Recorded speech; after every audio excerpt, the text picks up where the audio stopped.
YouTube, what's good? It's your boy Swain, back with another video, man. This video right here is going to be for my 9-to-5 guys, my guys who are working jobs, my guys who are, grinding to get to another level.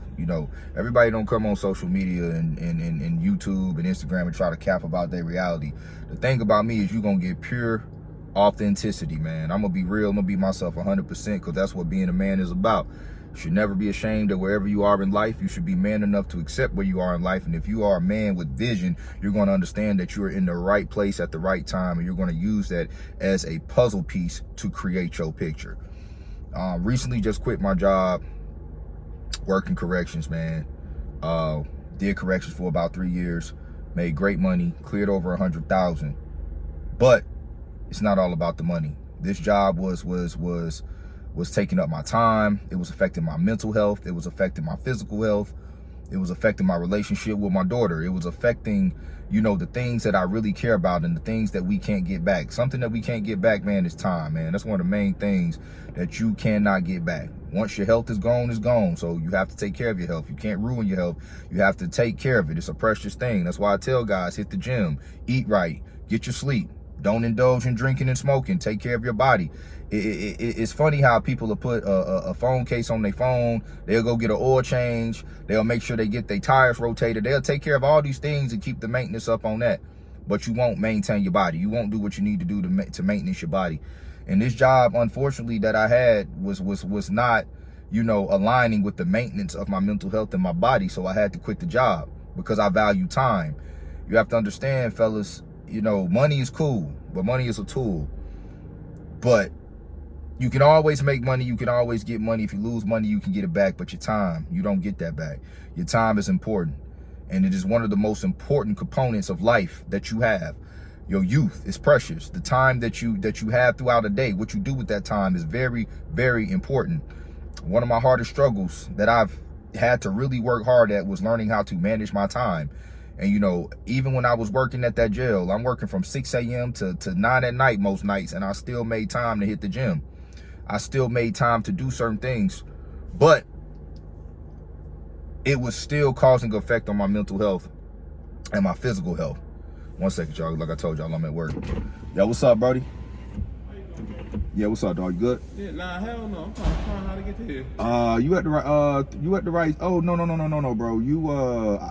See? You need to go to the next building over. Damn. It's literally right next door, dog. All right, thank So you. you come out, hang a right. It's the next building over, Brody.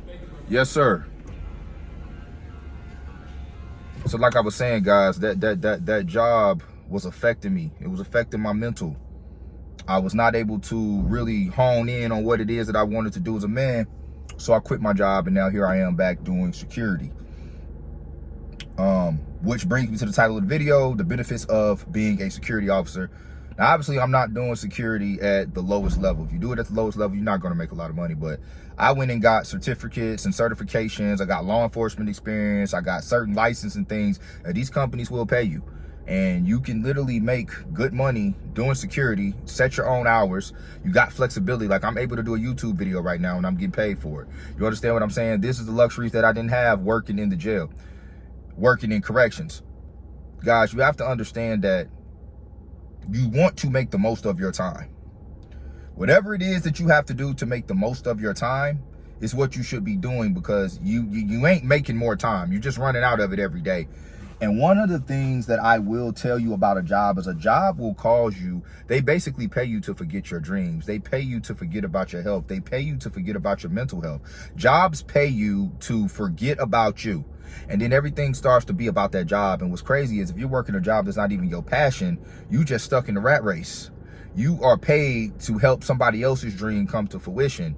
And if that's okay, if that's what you want to do, if you say, hey, I want to work this job for X amount of years and do this, then hey, that's on you. But if you are a guy who dreams of doing more, if you are a guy who knows you have a gift that you want to bring to its full potential, you want to give, you want to help, you want to serve, you want to be an important part of society, 9 times out of 10, the job you're working is not benefiting you and it's not going to help you. Now, I've been doing security for about 10 years plus, bro. I'm 33 years old, started doing security on and off as a way to make extra money when I was about 20. And I've leveled up in the ranks of security. So now I'm doing security where I'm getting paid good. You know, I'm not, you know, standing in front of a Kroger or in front of a Walmart with a shiny badge getting paid $12, $13 an hour. You know, you can really make money in security. You just have to get your license. You have to get with a real solid company. And you also have to know how to bargain and sell yourself and what it is that you do and what you're good at.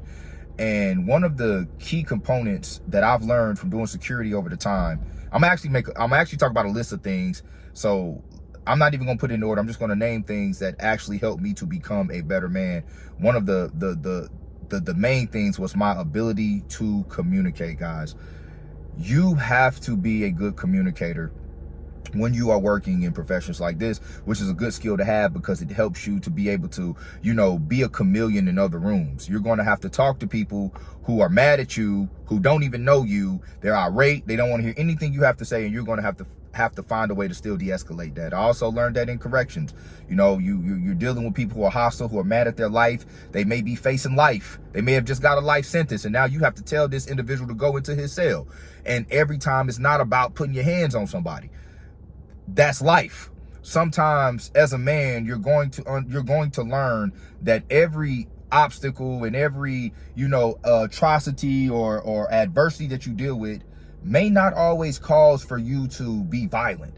Sometimes the strongest man in the room is the man that can endure the negative energy that's coming from the other person, and yet you're still able to de-escalate that just by your verbiage, just by your ability to find common ground with an individual, which is a great skill to have. And believe it or not, it will help you a lot with women. The next thing that I learned was my ability to be super assertive. I pay attention to everything because that has literally been my life for years. You know, working security, working at nightclubs, working in a jail, you walking around inmates that got knives and shanks and all types of shit, and you don't know what they own. You don't know what type of day it's going to be. So in order to protect yourself as best as you can, you got to have your head on a swivel. That's the same way you should be in life. That's the same way you should be with people, with women, at a job. You always want to make sure that you are being assertive and you're paying attention to things. Sometimes it's just cool to be quiet, be a fly on the wall, look, listen, pay attention. And this job has significantly helped heighten my ability to be assertive, guys. And it's one of the most masculine traits you can have as a man. And, you know, some people look at security and think that security doesn't make a lot of money and they're just losers. But you will be surprised at the type of people who actually work security. And when you get into certain levels, guys, the money is actually better.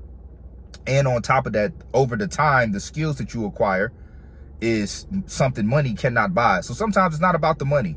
It's about acquiring things that money can't buy that actually make you a more valuable person. The next thing that doing security has significantly helped me with is female nature. I've worked so many nightclubs. I've worked so many strip clubs. I've worked so many parties, guys. And I cannot tell you how many interactions that I've had with women who were mad at me, with women who were too drunk to understand what I'm saying, with women who were very interested in me, with women who didn't want to even speak to me, with women who just think they were better than the whole damn world, and you got to deal with them and they gonna come back around in a couple hours and need your help. Also, just being, like I said, being assertive. So you're watching how these women interact on a daily, on a weekly, when they're drunk, when they're not drunk, when money is involved, when what they deem as a high value man is around, when you can just literally see these women in so many different forms, and it will help you articulate with women better, understand women better, communicate with them better, and just be able to see them objectively for who and what they really are, guys.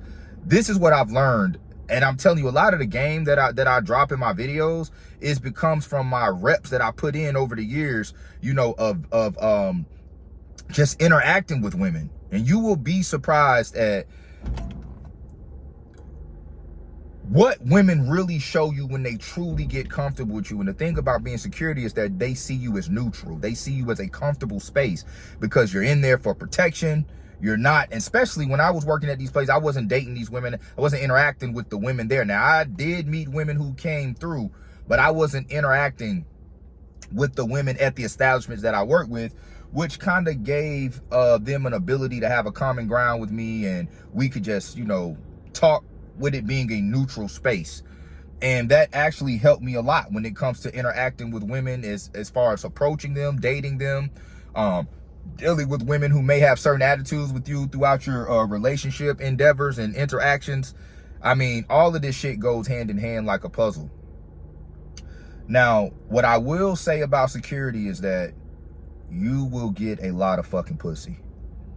I'm telling you, like, this is probably an understatement, and I'm not bragging about this shit, but I have fucked so many bitches over the years because of security, bro.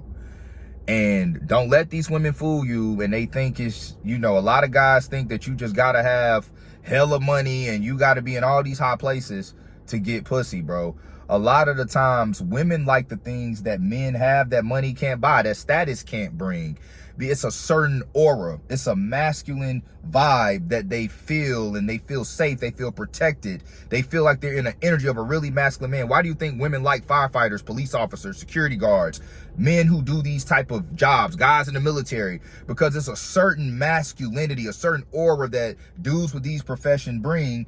And a lot of the times, there are so many men who have money, who have nice cars, who make millions, but they lack some of the most important things when it comes to attracting a female, and that's masculine aura. And working in environments like security and policing and being a firefighter, which I actually worked for the fire department when I was younger. My dad was a firefighter, and I applied to be a firefighter, did that, didn't actually pass the test because I was partying and doing all this extra shit, but I did end up being a breathing apparatus tech for the fire department. So I was around men who were very assertive and had a protective vibe to them at a very early age.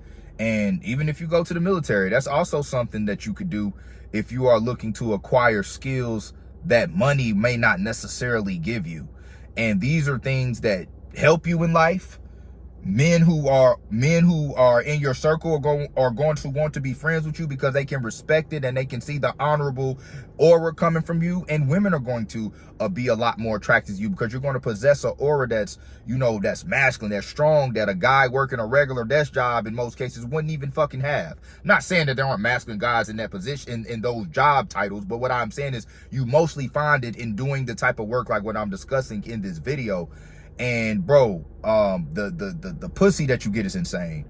I remember one night, bro, and if you think your girl don't be cheating with security guards, y'all, you're sadly fucking mistaken. I remember one night I was working at this club, bro, and it was a group of people who came in, bunch of females with their boyfriends, and they were celebrating a birthday. They had the section. Now I'm doing security in the club, and I'm walking around doing my rounds, just making sure everybody, you know, just being vigilant or deterrent, all that bullshit. Walked over to the section, and I'm gonna tell y'all how slick women are. And this chick locked eyes with me, bro. I'm talking about, bro, just looking at me like she wanted to give me the pussy right there. And, you know, I peeked it, but I ain't really say nothing. I ain't get out of body. I went over to the bar to stand over there because I was going back and forth from the sections to the bar, watching the bartenders, watching the waitresses, making sure everything was good, just keeping things at peace, right? I'm standing over by the bar. One of the chicks from the section walked over there. It happened to be the chick who I locked eyes with, friend. And she said, my homegirl think you fine as fuck, but she with her man, so she wants your phone number. I said, all right. I gave old girl my phone number, and she was just like, she gonna text you. Boom. And this is what y'all gotta understand. Sometimes your girl will still, bruh, if y'all, these women slick as fuck out here, bro. She was still scheming even though she was with her nigga. So her nigga thinking that, oh, girl trying to flirt with me, but really her girl trying to choose. His girl trying to choose. So, bruh, like maybe 30 minutes passed and I get a text. I check the text. She said, damn, you fine as fuck. I ain't gonna say her name. She said, this is so-and-so. I'm like, all right, cool. I was like, all right, bet.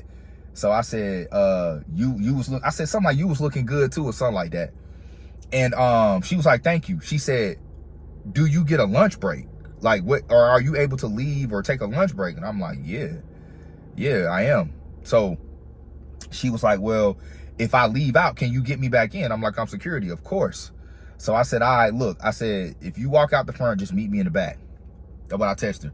So she walked out the front of the club. It's big though, so I don't know what she told her boyfriend. I don't know how she got away. I don't know what she did, but she walked away from the spot. And a lot of times, this is why I tell y'all, as men, when you are drunk in public, bro, you're not in control of your faculties. You're not peeping shit. You don't know what's going on. Her boyfriend was lit. He over there getting fucked up, turning up. Like, The dude she was with, I don't know if it was her boyfriend or not, but they was all over each other. He kissing her and shit. I don't fucking know. I assume it's his girlfriend.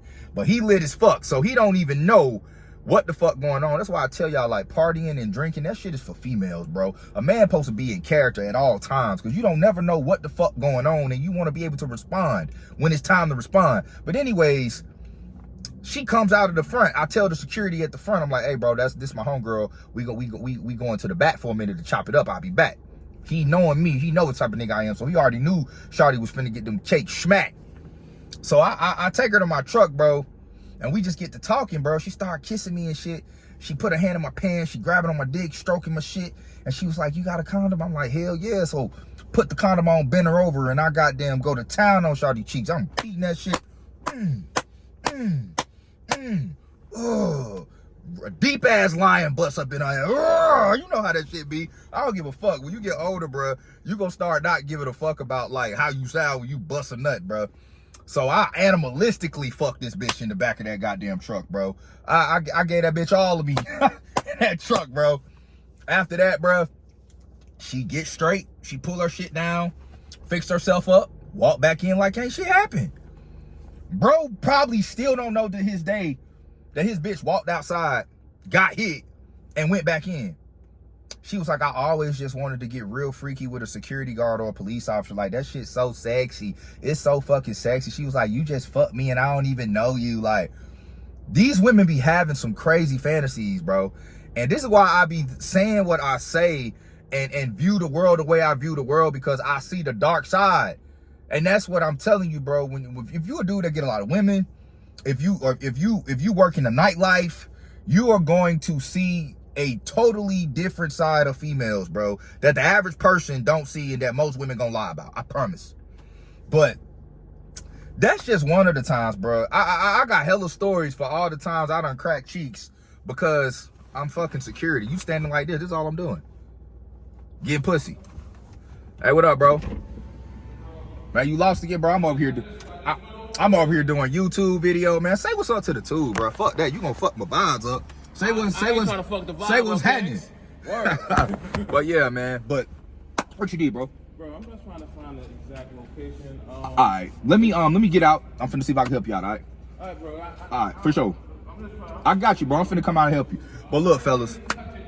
Oh, you good, man. You good. It's all good. But look, man, that's it for the video, fellas. Hope y'all got some game. I hope y'all got some gems from that shit, bro. So basically what I'm saying is, it's not about the money all the time. It's also about the skills that money can't buy, that life teaches you, that sometimes just take the opportunity, because at the end of the day, all of it is sharpening your knife to be a better man. That's it for the video. Don't forget to like, comment, subscribe, man. Peace.